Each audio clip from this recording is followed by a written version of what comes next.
Overdrive, distorsion, fuzz, tremolo, délai, reverb. Ça vous dit quelque chose, tout ça? Si tous ces termes-là vous mélangent, c'est normal. Des effets, il y en a vraiment beaucoup. Aujourd'hui, on essaye de démêler ça en 2 minutes.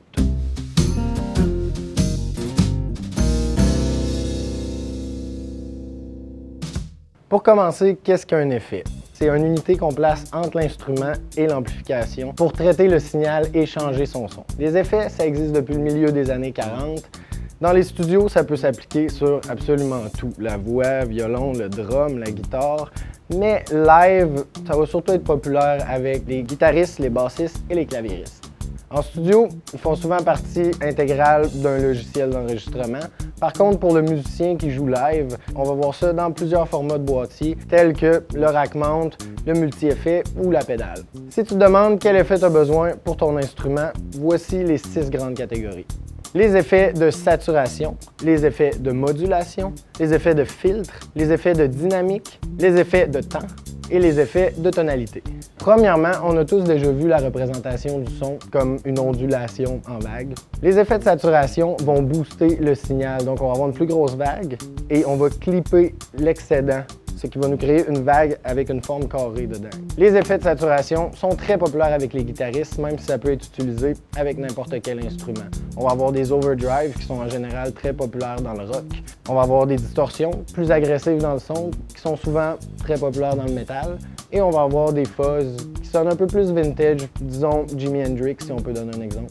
La modulation, c'est un petit peu plus difficile à expliquer en quelques phrases.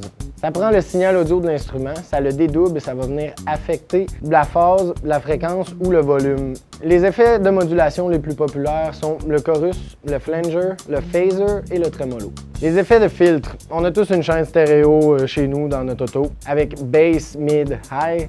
Essentiellement, on va venir jouer avec les fréquences. Donc, on va mettre plus de bass, moins de bass, plus de high, moins de high. Ce qui est le fun avec les effets de filtre appliqués sur des instruments, c'est qu'on peut créer des sons très funky, comme le très populaire wah-wah. Les effets de dynamique vont jouer avec la force du signal. Certains, comme le compresseur, vont égaliser le signal pour qu'il sorte mieux dans un mix. D'autres, comme les boosts, vont tout simplement augmenter la force de votre signal pour mettre en valeur votre instrument lors d'une section comme un solo. Les effets de temps vont répéter votre signal à intervalles réguliers. On va avoir des reverbs qui ont des intervalles très courts, qui vont donner un effet d'une salle petite ou grande. On va avoir des délais qui ont des intervalles beaucoup plus longs, qui vont créer plus un effet d'écho. Et on a des loopers, très populaires en ce moment, qui vont prendre votre signal et créer une boucle qui va se répéter, qui va se répéter, qui va se répéter. Ce qui est vraiment le fun avec ça, c'est que pendant que la boucle se répète, elle nous accompagne et nous, on peut continuer à jouer une autre part. Les effets de tonalité vont jouer sur le pitch de votre instrument, les plus populaires étant le whammy, l'harmonizer et l'octaver. L'octaver va tout simplement descendre votre signal sur un octave plus bas ou plus haut que la note de base. Un harmonizer va doubler ou tripler votre signal sur un intervalle plus haut, plus bas, tierce, quinte, comme un peu un back vocal pour votre instrument. Un whammy va faire tout ça et beaucoup plus, et c'est contrôlable avec une pédale d'expression. Les unités d'effet les plus communes sont les pédales simples, donc une pédale va être une distorsion ou un reverb ou un délai. Sachez que chaque pédale peut coûter entre 50 et 300 $, ça peut chiffrer assez vite. Si vous voulez avoir accès à tout sans vous ruiner, on vous suggère un multi-effet. De nos jours, il y a des multi-effets très performants en bas de 300 $, même en bas de 200 $. Les compagnies telles que Boss, Zoom, Digitech ont une variété de multi-effets très abordables. Ouais. Je vous avais promis une vidéo de 2 minutes, mais on a un petit peu dépassé. Il y a vraiment beaucoup de choses à dire sur les effets. Inquiétez-vous pas, on va en faire d'autres des capsules là-dessus. Si vous avez des questions ou commentaires, n'hésitez pas à nous contacter par téléphone, par email, sur les réseaux sociaux et n'oubliez pas de visiter le denismusique.com.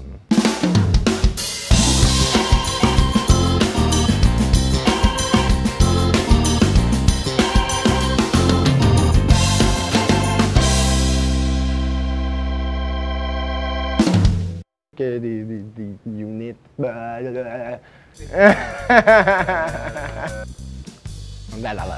je me l'écris dans la main. Ces genres d'affaires-là. Essentiellement.